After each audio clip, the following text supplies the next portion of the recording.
wasn't holding you. I can't see the end, but we'll see it through.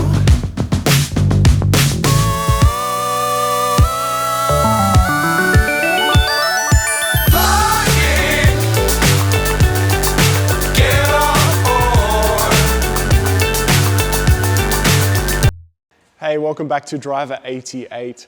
Today is an accumulation and end of a 2-year journey for me. Today we're going to be picking up my GT4RS. So I'm extremely excited to make this vlog. You're going to see 3 different GT4RS specs for a couple of friends of mine that are also picking up their cars. And yeah, we're going to maybe take it for a drive for the wettest year on record in Melbourne and see how we go. We're going to go through the spec. We're going to talk about all the spec choices and the best way to spec a GT4RS. For those interested, we're going to talk about all the pricing, because why not?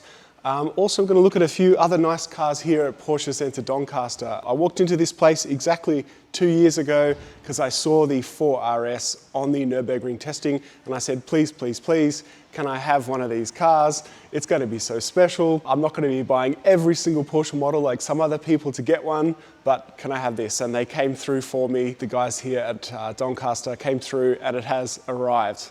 So let's look at these 3 different cars from our launch night. Tell me which one is your favorite spec. There's 3 different specs, 3 different colors there. We've also got some beautiful cars here, a classic, a 2RS MR, 996 GT3. Let's go. Might as well do a car park run. We have a previous gen GT4. We've got GT4 Club Sport, 4.0 here. Quite nice. Let's see what else is in the car park. Frozen Berry, turbo. With the wheels, that's an expensive option, I think. Not for everyone, but kind of cool. Look at the size of the stoppers on this. Huge, huge stoppers on that. Spider. These are a nice car. So, so nice.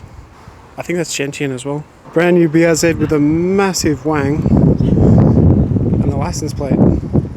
Sorry about the wind, guys. Oof. And the old disco next to the 911. Pretty cool. Alright, let's head to this reveal. Check it out, these are air fresheners. I've never seen these before.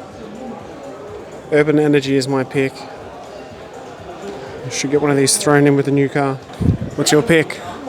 Urban Energy? Urban Energy, I think. Alright. Blossom Experience, too feminine. Not too. Could never have too. When we put an RS badge on a car, it's extremely significant. Anyone that has been around Porsche or has owned an RS will know, you know, we're not just painting components and making them look pretty. It is a completely different car. So the GT4 versus this current GT4RS, I've probably never seen so much change in an RS. It's incredible. 10, 9, ignition sequence start. 6, 5, 4, 3, 2, 1. We have ignition.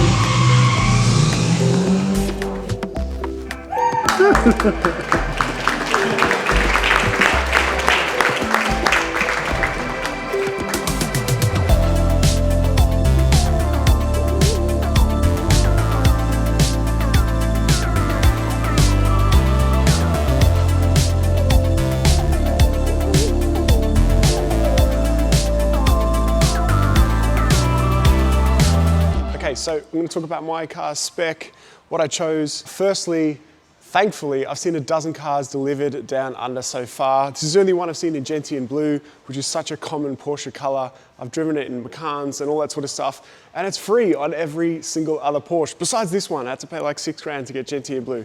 Don't ask me why, it doesn't really matter. It's an incredible color because it changes so much in daytime, nighttime, and it's got a nice flake to it. I was a little bit concerned that the carbon bonnet would clash with that color, but in real life, in person, it's come up incredible. So that's the first thing that I chose was Gentian blue. Obviously you've seen the white and the GT silver car in the Weissach pack as well. So that's the next thing I've chosen, Weissach pack. I changed my mind like 10 times whether I wanted heaps of options without the Weissach or Weissach and then a couple of options, because this car, believe it or not, the best thing to do, I think, is choose no options besides one, and that is the front lift, which is like $5,000. So of course I've got front lift on this car.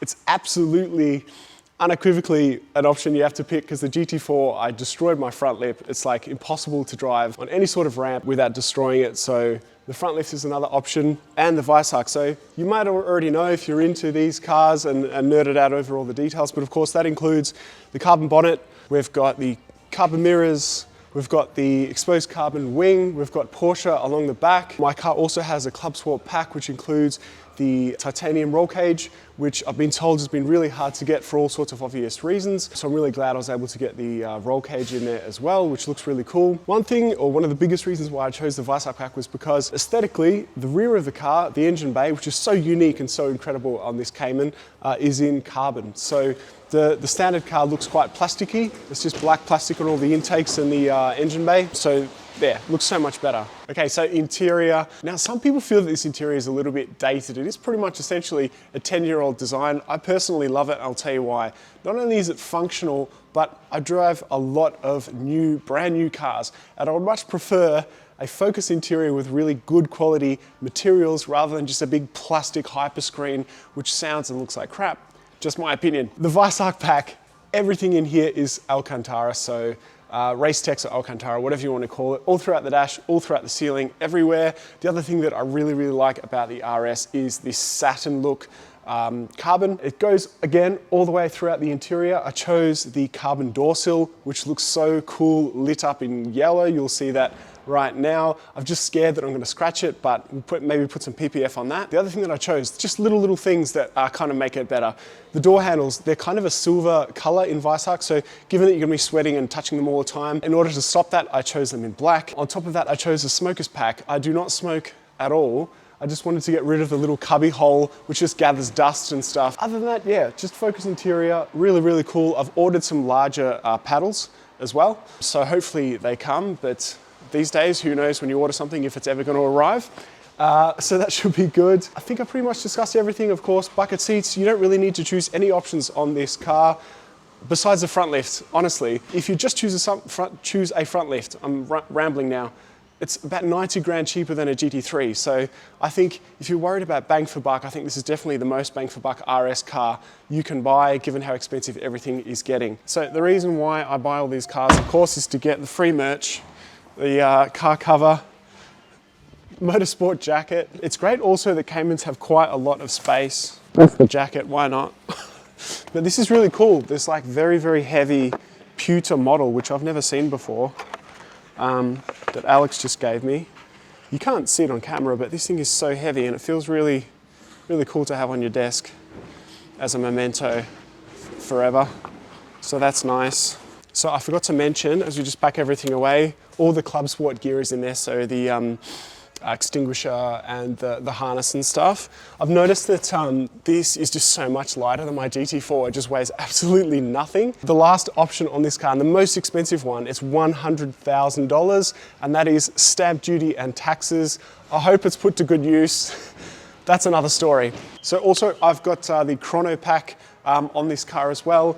It just looks better aesthetically, I'll be honest. It's an option that doesn't cost too much and it looks better aesthetically. I didn't pick it for my GT4, which I wish I did. Speaking of the GT4, for the first drive video, which is coming up, it's going to be really interesting to compare my last two cars, which was a GT4RS .1 2016 and a GT4, and see where this fits in with that experience. I think we should take this thing for a drive. You guys haven't met Tom yet. He's behind the camera, he's a part owner of Driver 88, and today he's going to be driving the car first, before me, so I'm surprising him now while he's filming, but we'll give you a short clip of Tom driving.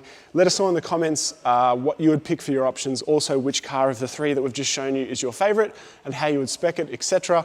We've got plenty more videos to come now that we're free to film a lot more. We're going to be filming lots, so we're going to move on to our drive now. The next vlog will be going for a proper drive out into the wintry roads of Melbourne, and we'll see you next time.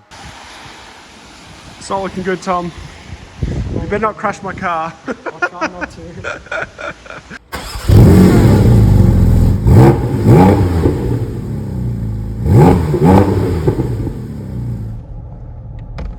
Never driven a Porsche before. Just pull down. Yeah, handbrake's on the bottom right. I think you pull it down or up. You'll hear it, there you go. On your way, mate. Exhaust button, essential. Just Just lucky we have nice weather. It should automatically open, I think, if you get close enough. There you go. Nice. The rain has stopped. We'll see you guys in the next vlog.